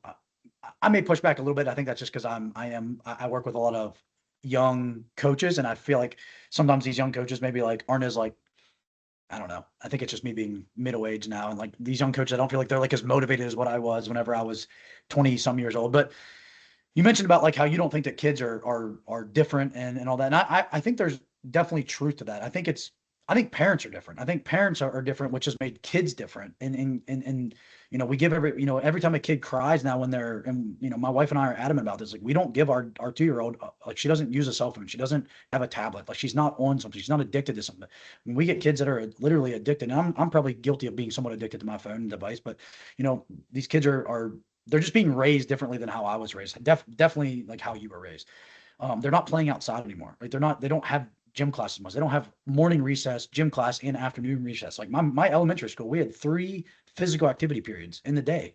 And it's one of those things where how much of a factor do you feel like when you were getting kids at the high school level in the track, did you feel like there was a like initiation period where you almost had to develop, and I don't want to say GPP like in the sense you had to go run miles to develop like a general aerobic base or nothing like that. I mean GPP in the sense of like could part of your X Factor days be like monkey bars and handstands and cartwheels and front rolls and back rolls? Like is there a place for, or just playing tag, like playing spike ball or something as a warm up? Is there a place where you feel like that's definitely something you saw over the course of your career that when you first started coaching when did you start coaching? 80s, then in the 80s? 81, So when 81. you first started coaching in the 80s, that kids were just coming to you already a little bit more physically prepared, I guess, and maybe a little bit even more physically resilient, even though we have better resources nowadays and better knowledge and better nutrition to an extent. Like I guess the nutrition thing's argument. We have better nutrition like wherewithal, but I think food's actually worse probably than it was then.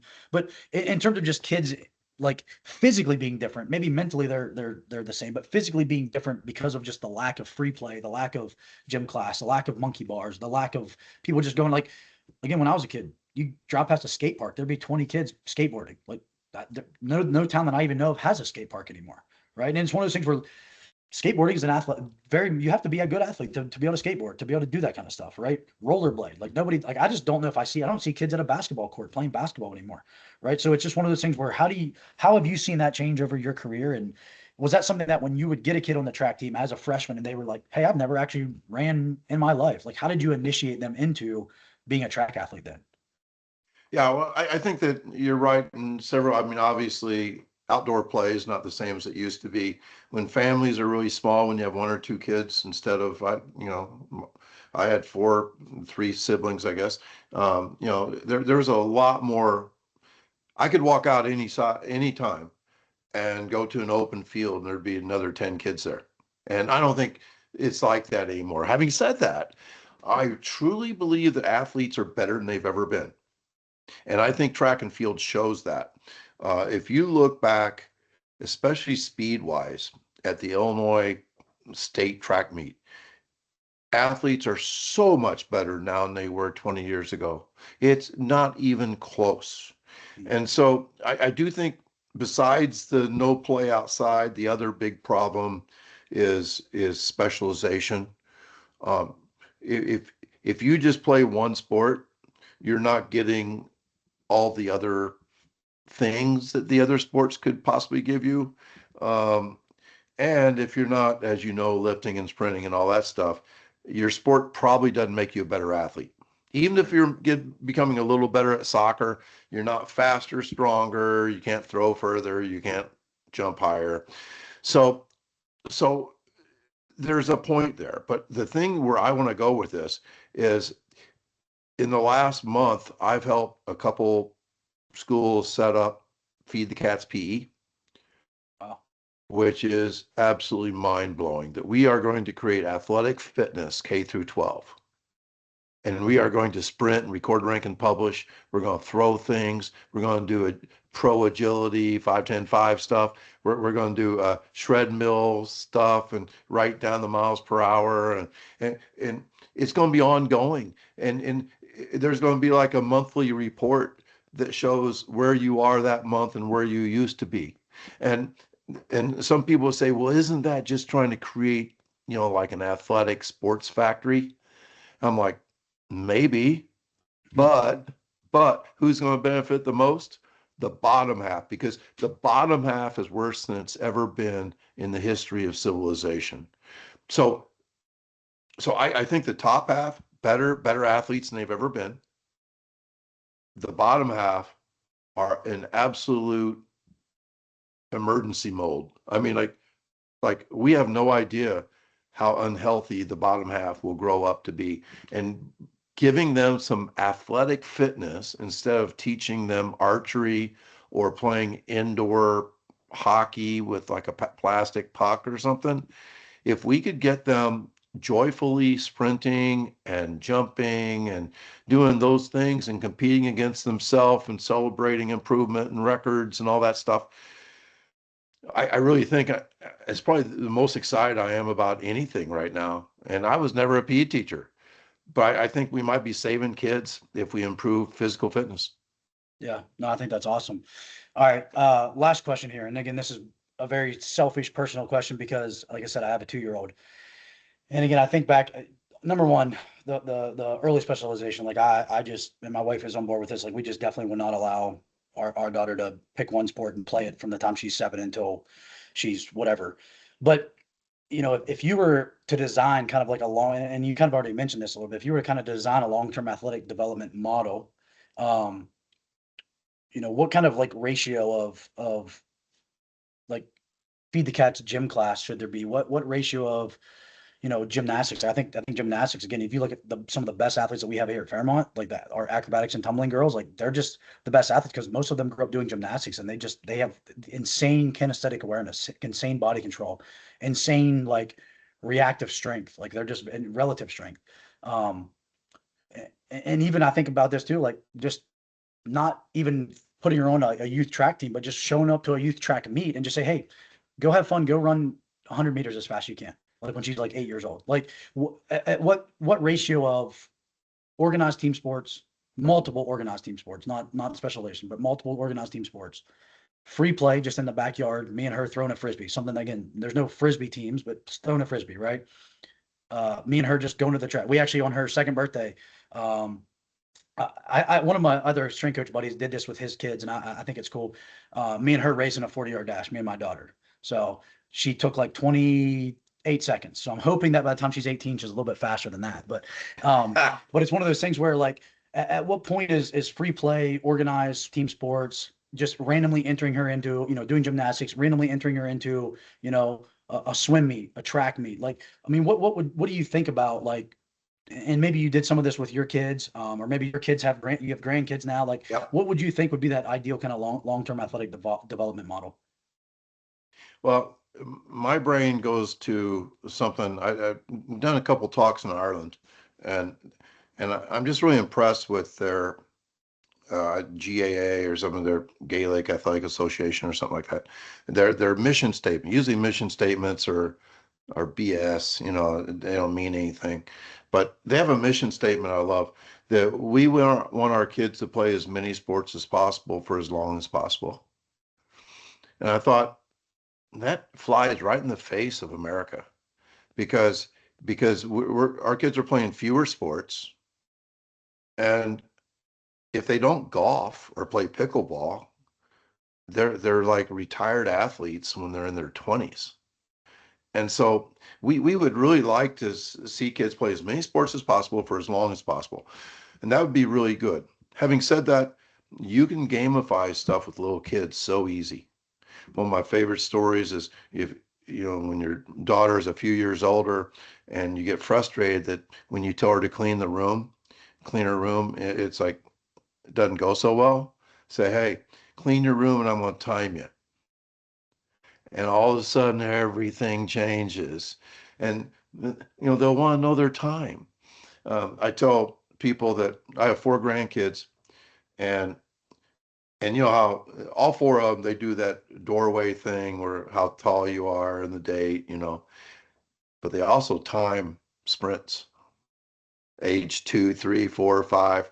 You can do a 10-yard fly if you have a timing system, and you write that down and you say, you just ran 9 miles an hour. And, Mhm. oh, Dad, let me do it again because I think I can get 10. It's joyful, it's fun. I just see that I don't know at what age doing things like sprinting becomes a chore. Yeah. And maybe it's team sports that penalize kids with running. Maybe that's it. Uh, and you're talking about, the variety of things, like could you do like primal animal movements, gymnastics? Everything is legal with X Factor. If you have a reasonable hunch that it makes a kid a better athlete, it's good. And you'll appreciate this as well. Basketball players that came out for track were always my most durable athletes. And you think, wonder why? And I would think it was the XL D cell, hard D cells, like running as fast as you can and planting your foot and stopping and going the other way. It was rotational. It was multiplanar. You just had to do things using your whole body, and I think also running backwards. And I think that all those things creates a more durable athlete. So I've had my track guys do things like defensive slides. I've had people, like doing things I used to do with my basketball teams. Um, I don't know why people don't jump rope anymore. I think jump rope is absolutely fantastic for the train the bounce reflex of athletes. And I remember my dad in the 60s, every basketball coach had a 10-minute jump rope segment in their practice. They thought it was that important. And now people don't jump rope. So any of those things can be plugged into your X factor work, even if it doesn't necessarily make somebody sprint faster. I think it makes them more durable to expose them to different physical things. Yeah. No, I love that. And I mean, honestly, that's kind of the plan. That's like I said, you know, having a daughter has definitely made me like a better coach, better person. And it's something that like knowing what I know as a strength coach, I feel like I'm gonna be able to help her not, to an extent. And again, I want her to pick whatever sport she wants and enjoy it. And if you love this one sport, that's fine. You can just play that one sport, but we're going to do all the other sports at home. If you love soccer, that's fine. We're going to play basketball in the driveway. We're going to go on the weekends and we're going to play Frisbee. We're going to do something that's not that sport, because of just, my fear for that lack of long-term athletic development and seeing how that's kind of played out in a negative way. And I know there's that graphic that goes around every year of like, the top picks in the NFL or the NBA draft or whatever, and how they all were multi-sport athletes. And like, I don't know why, parents aren't looking at that and seeing that and be like, okay, maybe this baseball year-round travel baseball is probably not the best plan But I want to for. add this. This is crazy. My 2 grandsons are like second and third grade, and they're good. Both of their parents were college athletes, um, but local sports aren't very good anymore. Yeah, yeah, Like my son is very frustrated when they go to a little league practice. I yeah, mean, there's no coaching. The kids look like, like they're 8 years old and they look like they've never thrown a caught a ball or batted a ball in their life. yeah, And And then they're going to be faced with the hard choice. Do you play with a bunch of kids that can't play? Or do you pay $2,000 to join a travel team where they dress them up like major leaguers and Yep. at least they're playing against kids that can throw and catch, Right. No, or yeah. in basketball, kids that can make a basket and don't just grab it and run down the floor with it, forgetting to dribble. So when I was young, there were so many more community-based, local, solid things for kids to do, which will make it hard for you because you will if your daughter's pretty good, and I'm sure she will be, uh, there will be opportunities that will be hard to say no just because there's nothing that good in the Yeah. community. Yeah, and that's definitely gonna be the hard conversations and the balancing act of that. And my dad actually, I think my you were born in 59, you said at the beginning? Yep. Yeah, my dad's the same age as you. So my dad just retired like a couple years ago, and he umpires like that. His like part-time retirement job. He umpires local baseball, softball games back where I'm from, and he says that every. He's like, I love umpiring. He's like, but these kids suck. Like he's like, they're so bad. He's like, it's honestly it's embarrassing because he's a huge loves baseball. Like that's like his sport, loves baseball, and he's like these kids are just so bad. He's like, you got kids that are playing third base that cannot even throw it across the infield to the first baseman. He's like, and then it's not like it's like Pee Wee, like these are like kids that should be playing competitive, like higher level than what they're playing. So I definitely gonna have to deal with that here in a couple years. But well, Coach Holler, it's been 2 hours, and I mean this has been extremely, very much an honor, extremely educational for me, an honor. I really appreciate your time, and I got two of my guys on here that I know that are already listening to us. I'm going to send it to everybody in my network. All the coaches here at Fairmont State are going to get an email from me with this, and I hope it makes a big impact with all of them as much as you have with me. Because, like I said, you're up there on kind of in terms of influence. You're up there in terms of influence of coaches that I've never met. Like I said, you're up there on kind of on my Mount Rushmore of influence. So I really appreciate your time and appreciate your insight and everything that you've kind of known to share today and really over the last. I mean, I've been following you, like I said, for at least 9 years. I probably have been following you so for the last 9 years or so. Really appreciate it. Huge impact on me. So thank you. It's been fun to talk, Adam, and good luck to you this year. Thank you, sir. Have a good one.